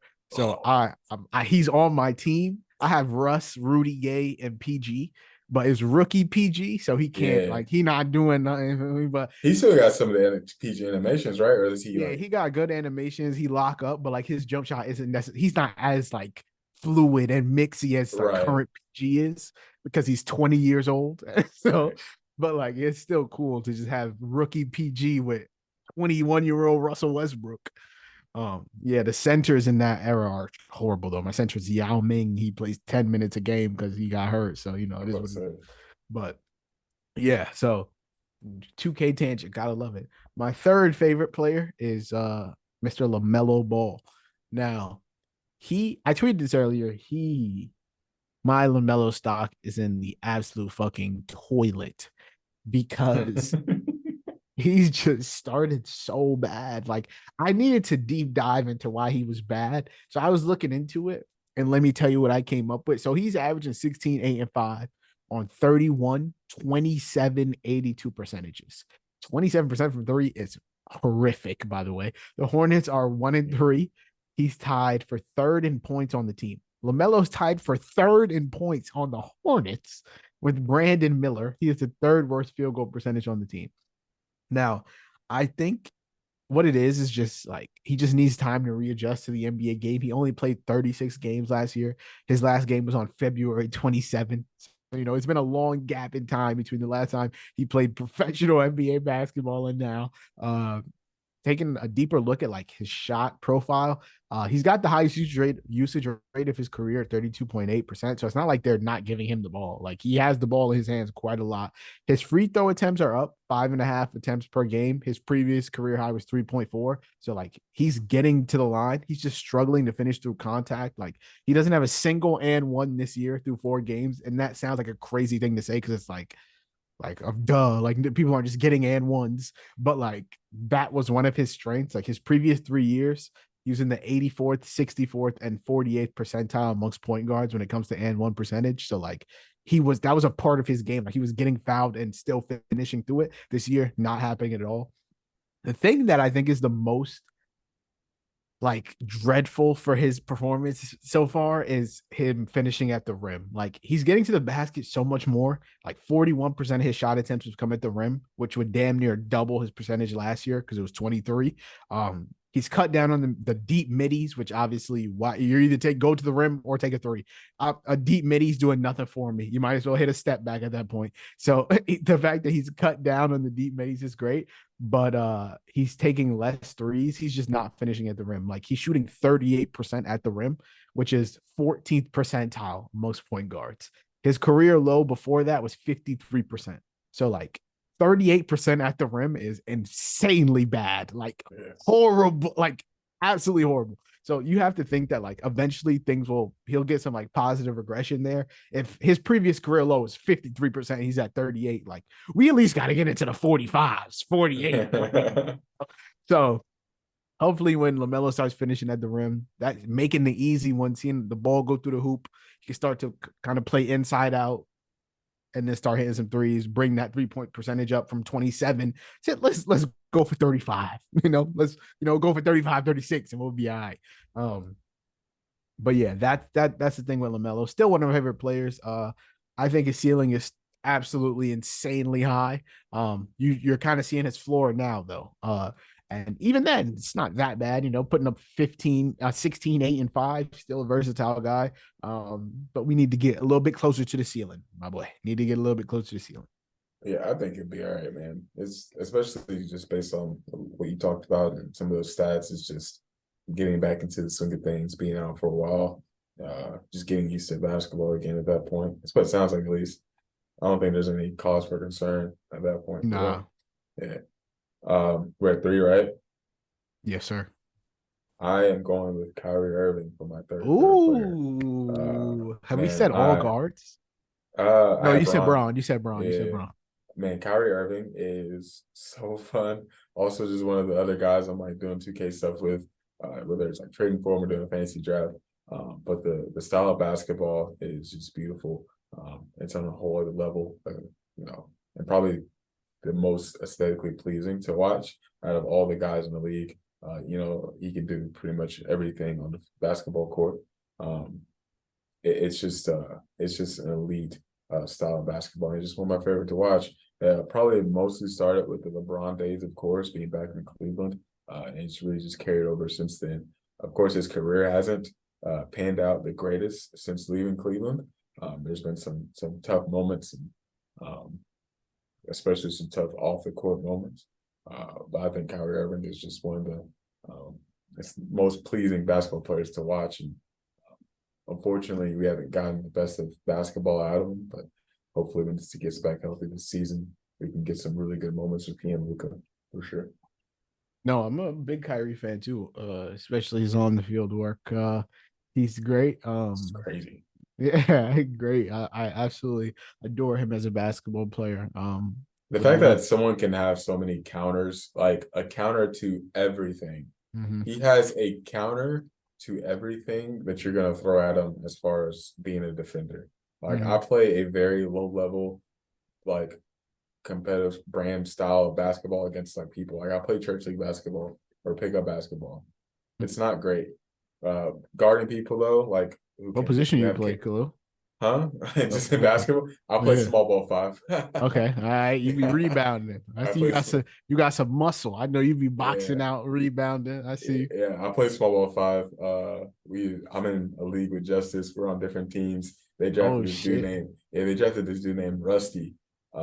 What's your record? Rusty or Dusty. We're in a preseason right now. They take this league very seriously. It's actually kind of crazy. Like they had a whole draft. We went to the church, had a whole draft. Like they did like the music and everything. I got drafted. I think the 13th pick. Like so, like there are 2 rounds What of was like Justice? 2 or 3. Justice, he's a keeper in the league. So like he didn't get drafted. He was a keeper though. So it's like, Good. yeah. So Justice was a keeper. But he probably would have been top 5, something like that, top 3, whatever. So when you Um, play Justice team, you guard in Justice or you not? I'm I it depends. So like there's this guy named Dusty or Rusty, whatever they call him, that they drafted, and he's like a big, but he's a tank, bro. Mhm. He's just like wide, super strong. Um, he's like he's a 5, I guess you could say. He's our center, and he operates in the post. Like he's big body. It's hard to drive past him because if you make contact with him, you're probably gonna go flying across the Mhm. court. Like it's just tough. But that's like who I'll guard. If he's on the court, I'll probably guard him because there's no one else to guard him on the team. Yeah. And I'm decently strong still. Hey, I lost some weight, but I'm decently strong still. That's like, no, Um, no, don't give yourself some credit. Yeah. yeah, My yeah, son, he decently got strong. muscles. My Uh, son is strong. yeah, but if he's off the court, I'll probably end up guarding Justice just because I am a versatile defender, Yeah, you know and his tendency, you know. You and know his oh yeah, for tendency. sure, and that helps out a You know lot. how he like to go, you know how he like to dribble, you know the jump shot, you know it all. Yeah, I know his tendencies. I know exactly when he's about to pull up. I know when to, hold my hand up, when to contest, all that stuff. Sometimes he'll still get you just because Justice is a pretty good player. Um, really good with hezzies, and plus he's lost like 50, 70, 60 pounds. So Good he for moves him. yeah, so he moves a little different now. Mm-hmm. Moves different. So it's just like he's a little bit faster, got a better first step. So you just gotta be a little bit more on your toes. We went But from with that being bronze, said, quick first step. This go quick first yeah. step. You like But to with that see being it. said, like Justice has counters. So like even playing some low level basketball and having to guard some of the counters, I can't imagine ever having to guard someone like Kyrie Irving. And no matter what you throw at him, he's going to make you look stupid sometimes. Or he's just going to make one of the toughest shots, and there's not really nothing you can do at that point. So he's just one of the best offensive basketball players we've ever seen. Mm. Boom. For me, my next two are Lakers. So it's Anthony Davis and LeBron James at my 4 and 5. I'll just go ahead and talk about both of them to be honest. For me, AD, I said at the end of last season I won't defend him again until he gives me proof that he deserves to be defended, and that can only come in the playoff setting. You win the regular season shit is cool. You should be. He's a top 10 player. He's averaging like 27, leads the league in blocks, stealing a half a game. Absolutely insane. He's the best defensive player in the world. Um, but I've always loved Anthony Davis. I remember being in college, like, oh yeah, he's gonna be the next Tim Duncan. He's gonna have 5 chips. Obviously, didn't pan out that way, but Could have. I it could have. Obviously, I love AD. I think he is, like I said, the best defensive player in the world. We just need to see a little bit more consistency. And if that comes in the playoffs and he really does take over this team and become that guy, then I will go back to defending him. But I'm standing on what I said at the end of the last season that I will not until he gives me a reason to in the playoffs. Um, and then And as on for business. that's not saying I'm staying on business with AD. I refuse. And then LeBron, I think there's not much to be said. I mean, he's my GOAT. I think he's the greatest player to ever touch a basketball, greatest basketball player to ever play the sport. 38, 39 years old, still putting up 35 a game on 2 top 15 players in the league, winning us games against Kawhi and PG, who are some of the greatest players, offensive players the sport has ever seen. Like, what are we doing? What was Michael Jordan doing at 39? He was He was doing guarding nothing. Kawhi. He was guarding Kawhi too. Like Guarding they're gonna Kawhi, switch obviously, but he's guarding like him. he's playing a pivotal role on a team that's trying to win a championship like that. No one else has played basketball for this long, for been this good at this age. It's insane. So for me, everyone's like, well, LeBron has all these stats because they're longevity stats. Like he's just played so long. Since when is we docking players for being able to be good for a long time? Why is it his fault that Jordan was only good for 8 years? I don't know. I don't care. So I'm not I'm not taking that away from him. So yeah, LeBron's been in the league for 21 years. He's been good for 21 years. So it is what it is. And he's the greatest player of all time. And he's my fifth favorite player. So Chloe, you just knock out your 4 and 5. 4 or 5, two young guys. Last year, we were robbed of one of their seasons, and that was very unfortunate. But guys, I love watching play, and hopefully they'll develop into some really top guys in the league. But I'm going to go with Paolo and Cade Cunningham as my four Mm, and five. A little early, which I was a little hesitant about. But there's not really anyone like I'm watching games, but like as far as like a pecking list, like a pecking order, like those are the guys I'm watching first, which is weird. So it's like if I got like a Warriors whatever game on, I'm probably gonna watch freaking Pistons against the Hornets or something like that. Like I take a lot of joy in watching those young guys and some of my favorite guys. Like I'm gonna turn on a K game first. I'm gonna turn on a Apollo game first and a Magic game and tune in and see what those guys are doing. But I think Cade has been good so far this season, and I think he was playing very well at the beginning of the last season. It just turned out with the injury, took him out for the rest of the season. But I love what he does. He can play on the ball, off the ball, really good defender. The midi is coming along very well, finishing at the basket, 3-point shot. Hopefully that develops into something. And then Boncaro being 6'10", being able to do what he does on the basketball floor. Hopefully the shot continues to develop and just be consistent. The Magic are a little frustrating to watch sometimes, and they got a lot of yeah. people, a lot of young guys, a lot of bodies, a lot of mouths to feed. So they're going to have to make decisions soon and really figure out what they're going to do with like how they're going to move along with Franz and Boncaro. That's just a side point. That it just really frustrates me to watch those guys play sometimes, or that team to play sometimes. Um, but they'll Hey, don't figure it worry. out. Lakers play him again. Lakers play him again on Saturday. So Can't wait. Can't wait. Sunday, No, Sunday. yeah, but 6'10", dude, being able to being polished as he is, being able to operate from different parts of the floor, a very high level passer, especially for as young as he is. And I think that just says a lot about the basketball player he is, and Cade's the same way too. So those guys are going to be able to operate an offense and hopefully be some number one options going forward.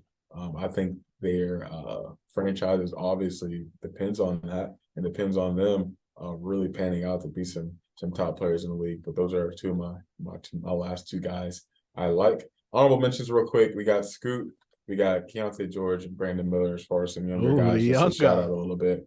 Justice might have Brandon Miller already on his list. Uh, Maybe. There's a good chance he does. yeah. Uh, I gotta ask him. I'm gonna ask him and then come back and tell the pod because yeah. I have to know. My honorable mentions were Shea. He was originally number 5 for me, and then I switched it to Brown because I was like, how am I forgetting Brown? Shea for me, I love his game. I love his just like the aura, Shea Gildas Yeah. Alexander, big aura guy over here. Ant, big fan of Ant, think he's a dog, and then What Jason about him? Tatum, future Laker. I was on record saying I think he's a top 5 player in the league. I Picked think I him saw for your MVP. tweet the other day.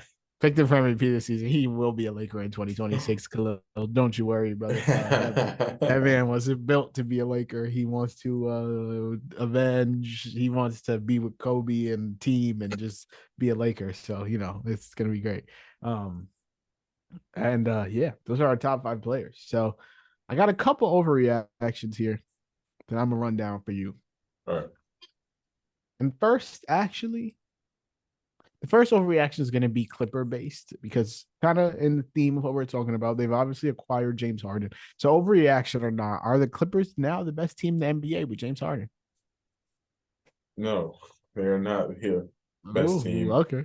Um, I think everything and on paper they're obviously going to be lethal. And watching that game last night against the Lakers, like there's some trouble there, and that's without a James Harden. That's without a Terrence Mann, of course. They're a deep team. But I think it's just one of those things where you gotta see it to believe it.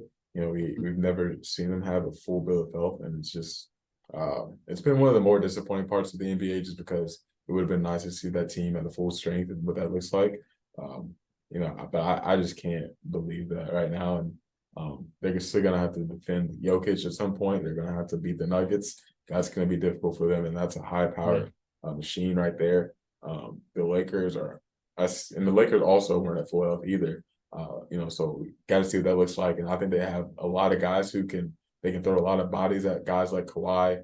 Cam Reddish had a very good game last night. I just think he guarded at a high level. Top notch defender, Yeah, baby. brought a lot of energy, which was really cool to see. Christian Wood gave some really good minutes too, made some big plays down the stretch.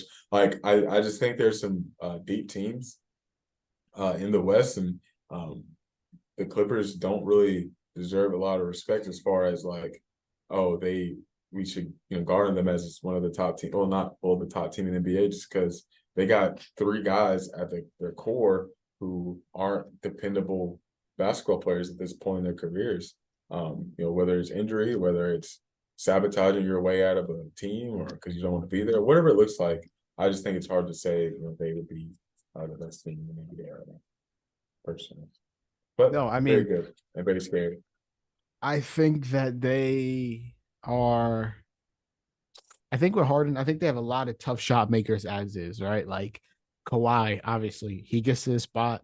You're not stopping him from like the only thing stopping him from scoring is himself, like user error. If he's missing, it's up to him. Like he's getting to his spot, he's making his shot regardless. And he's a tough shot maker. Like when you need a bucket, Kawhi can get you one. PG is one of the best tough shot makers in the league. Like he will get to his spots. Even if you knock him off his spot, he's creating a spot out of nothing and just facing you. Like it just is what it is. Russell Westbrook, he's not a good shot maker, period, but like he's a great, like he still impacts, like he molds a defense because of his ability to still get to the basket and just kind of cause chaos in the offensive end, make defenses rotate, get guys out of position. Like he still puts strain on a defense, as you Yeah. know, as much as I dislike him. And then obviously they have Terrence Mann, tough shot maker. Say what you want about Bones Highland, tough shot maker. Norm Powell, tough shot maker. For Like sure. Yeah. they have a lot of guys that like make tough shots. And then you add one of the best offensive players, if not the best offensive players of the last decade in basketball, James Harden. Obviously, he's not the MVP level guy he once was, and he just can't be that for this team. I think the worst version he can be is come out and try and dribble, drive. I won. Like that's not working for you at this point. And we can't do that because we have Kawhi and PG who are both at this point in time better players than you. So, but in Harden, you still get a guy that just dropped 40 twice in the playoffs 8 months ago. So Yeah. like that's crazy to add to this already loaded team. And I think the Clippers are stacked. Like they're super deep. The fact that they only had to give up Nick Batum and Robert Covington. Covington and a couple picks, like, and they still have future assets. So they could make a couple more moves too. The Clippers, I'm definitely scared of the Clippers. I'm never taking them over us. I think even if we get into a series, I'm taking the Lakers regardless. But they are a very good team, and they will be a top 3 seed in the West, I want to say. But yeah, I don't think they're the best team in the West. I won't say that. Or the best team in the league. I won't say that either. Another overreaction. Nuggets. Is it clear that they're going to repeat? Is there a team in the league that you think can stop the Nuggets? Is there? Yeah. Yeah, I think so. Are you asking before a team specifically? Yeah. Um, I still like the Lakers, man, to match up Ooh. against the Nuggets. I'm interested to see how the Clippers do. Because that's like when you bring in teams like the Clippers and the Suns, like that's a lot of firepower. If they are like healthy, and if you have a full Lakers roster, healthy LeBron, which seems to be that way right now, healthy AD, which Jokic is giving that guy some fits, of course. But I I like mean, the the roster shots in the around him. playoffs where he was just throwing shit up at the end of the shot clock, it was killer. I'm Yeah, not gonna that's tough. But I do like some teams in the West. The Celtics, man, that's a tough team right there. I'm not I gonna lie think to that you. they're That's a probably. tough team. I think they're. If I'm not saying us, I would say the Celtics are probably the best team in the league. That's a They are tough team, very dude. good. They just put 155 on the Pacers Bro. without overtime. Like, and half their starters didn't even play the fourth. Like, Yeah, if they went hard, they could have dropped 170, 175. crazy. Like, that's insane. I texted y'all the other day. I'm like, how absurd of a luxury is it to have Drew Holiday as your fourth or fifth option? Like that is crazy. Like Insane. And like he had to be the second option for the Bucks and had really good moments of being the second option for the Bucks in the past couple of seasons when Middleton is out. Not that he was great or consistent and that you want him as your number two, But the fact that he can operate in that lane and then he just goes down to the default number 4 or 5 option on the Celtics is just crazy to me. The worst part about that team just goes back to the health and maybe the big depth. But if we're talking about teams matching up with the Nuggets, like that team just being able to switch as much as they can on a defensive level. Derek White, I love him so much, and I think the baldness is doing something for me. I don't, Mm, mm, it's doing something. I like it, yeah. and I think it's taking him to a new level. That sounds stupid, but Uh-huh. No, no, no, like no. Keep it. Keep it. I like that. I think Tatum is operating a lot better, and maybe on the level that I wanted him to be last year, which is cool to see. And then KP is just like that's just perfect, man. Like, I wanted him to be a Laker so bad. Like yeah, he would have been the perfect gosh, sign. man, like a very underrated defender. I think people are going to start seeing a lot more. Very good there. Offensively, can score everywhere on the floor. Probably underrated post player too, because just people just don't think about it that way. And he played in Washington, so it's just different.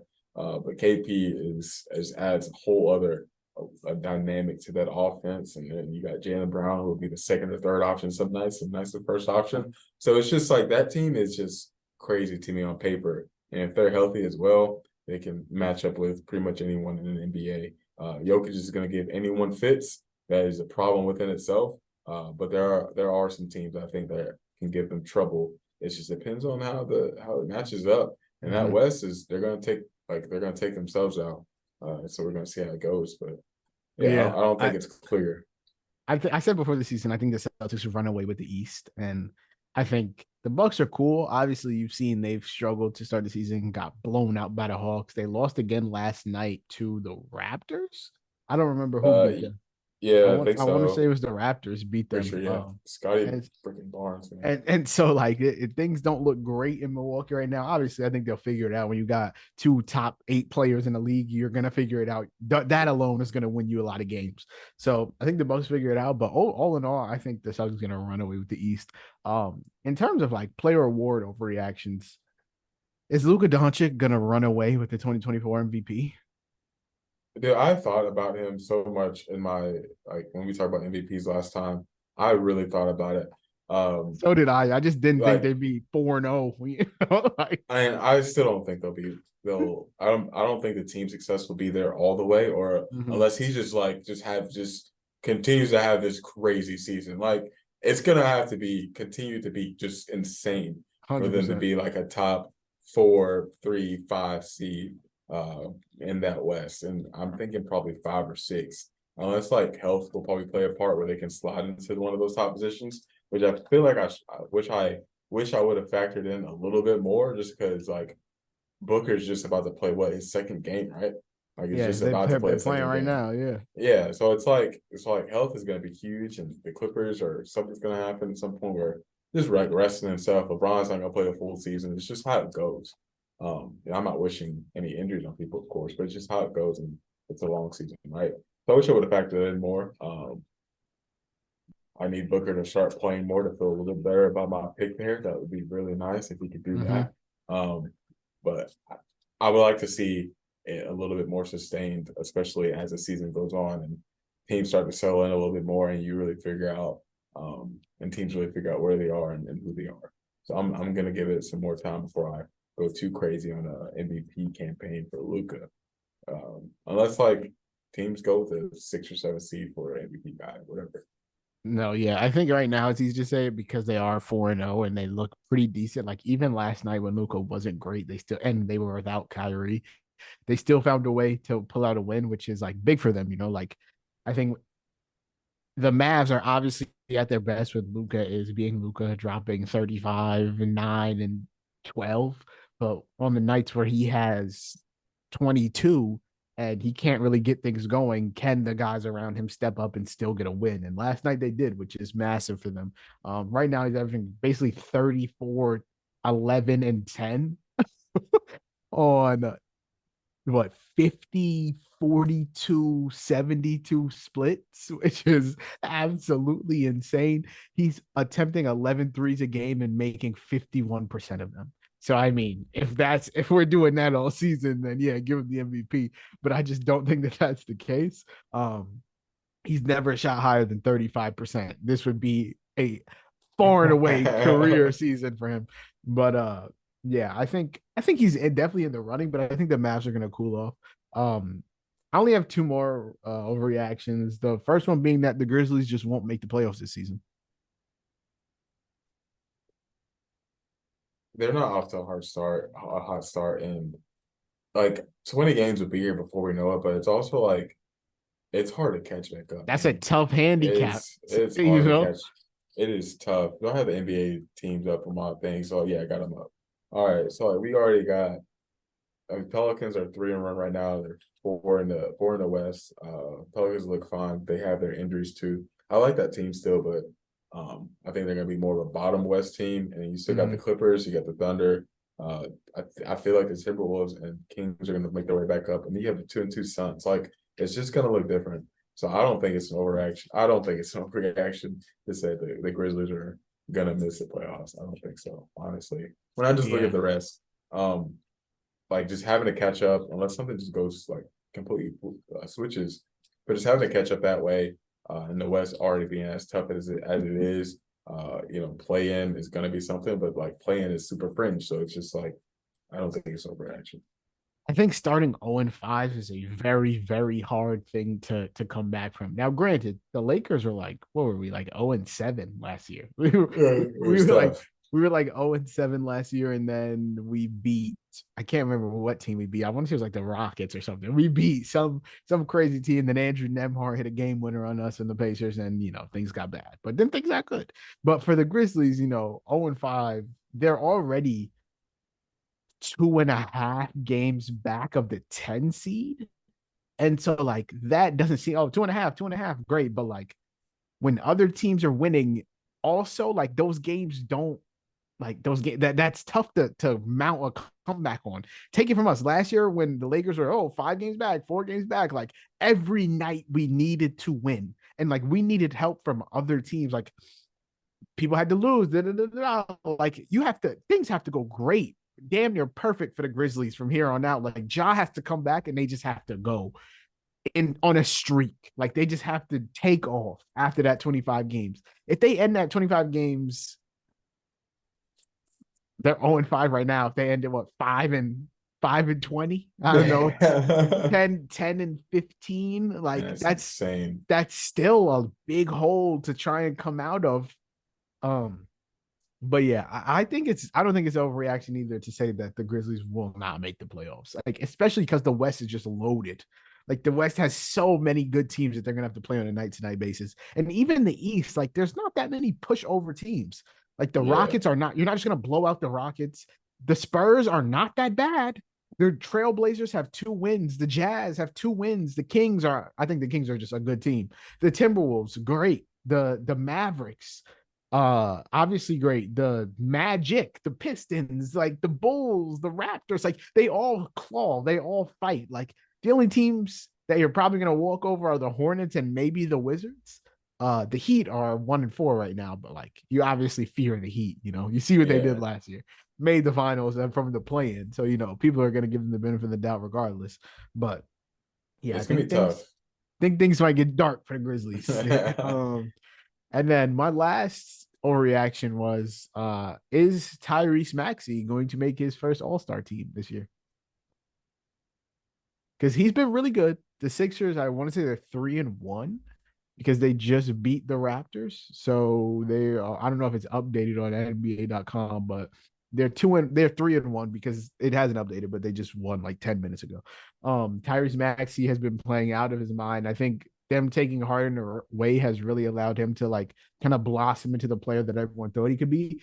This year he's averaging 30.3 points, 6 assists, 6 rebounds, shooting 50% from the field, 56% from three. That 30 is definitely going to come down because he didn't have the greatest game against the Raptors. I think he only had 18 points. So, he's probably averaging like 24.4, but that's still a lot of points with Tyrese Maxey, who was a career high 20 point per game scorer last year. And when you look at the guards in the East, like it's not that crazy, like you obviously have Jalen and Drew, you have Trey Young, DeJounte, Tyrese Halliburton. not that what there's not many guards on the Nets. I don't think are going to get it. The Bucks obviously have Dame, the Magic. I don't think a guard from the Magic is making the All-Star game. The Pistons, Cade probably if he plays well enough. The Knicks, Jalen Brunson. The Cavs have two good guards, and then after that, it kind of gets pretty nasty. Like 11 through 15, the Heat, I think they're fine. The Wizards, Jordan Poole is not playing like an All Star right now. LaMelo is probably not making the All Star game. The Raptors, I'm not taking any guards there, and then DeMar and Levine are just kind of so. I think we could see Tyrese Maxey make his first All Star game, especially if the Sixers are playing pretty well going into the break. But I just wanted to get your thoughts on it before we head out. So I've never been super high on Maxi. Like, we've already like I think we've had this theme where we've like grouped these four players together. Like it's been like Hero, Simons, Maxi, and like Poole. At Mm-hmm. least like last season and a little bit like before or once the playoffs started before that. We kind of always grouped these people and like Maxi would be like third on my list of those guys. And like earlier on. It might be a little different right now. I'm not trying to think about it. Simons is hurt, unfortunately, which is very sad. But Maxi does a lot of good things on the floor, puts a lot of pressure on the defense. The shooting looks to be there right now, which is great. Um, and people have been expecting this a type of leap with him, especially with James Harden being gone. And just also it being, wait, is his third season, correct? Third or fourth? It is his fourth. Yeah, fourth season. So just being, in that fourth season, new coaching staff, of course, which helps out a lot. And then just again, growing into the player he is and being like a lead guard, I think the pathway is there for him also with the surrounding East, like you just kind of mentioned. So even with not being as high on him, I think he has a lot of tools. He has the potential to be an all-star type of guard, especially in the East where he kind of has opportunity and going to have that usage and that volume. And the Sixers are honestly going to need type of play that type of play from him, to be successful. And I don't see them being terrible. So I think Maxi's going to have a lot to do with that. So sure, let's go for it. Why not, Yeah, right? I'm down too. Let's say yeah. Yeah, Let's say yeah, yeah. Tyrese Maxey yeah. All Star. Yeah, I'm saying Tyrese Maxey All Star. I So there we go. And that will do it for I believe this is episode 70 of the Run It Up podcast. Yeah, crazy, right? I hope you guys enjoyed the episode. Make sure you subscribe to the Run It Up podcast on everywhere that podcasts are found, Apple Podcasts, Spotify, whatever you listen to your podcast on. If you're listening to it and you're not subscribed, subscribe now. Leave a 5-star rating and review. Subscribe to us on the YouTube channel. Leave a YouTube comment. You can. Follow us on TikTok at the Run It Up podcast. If you're going a little crazy over there, you can follow me on Twitter at Adams underscore the pod on Twitter at Run It Up Pod. All the episodes, all the clips from the TikTok you dropped on the Twitter, so you could find that there. You can follow Khalil on Twitter at Balil44. That's BHALIL 44. You can follow Justice on Twitter at JReed underscore. That's JAYREID underscore. And with that, I hope you guys have a litty day, a litty night, a litty life. And just like we do on every episode of this podcast, make sure y'all go run it up.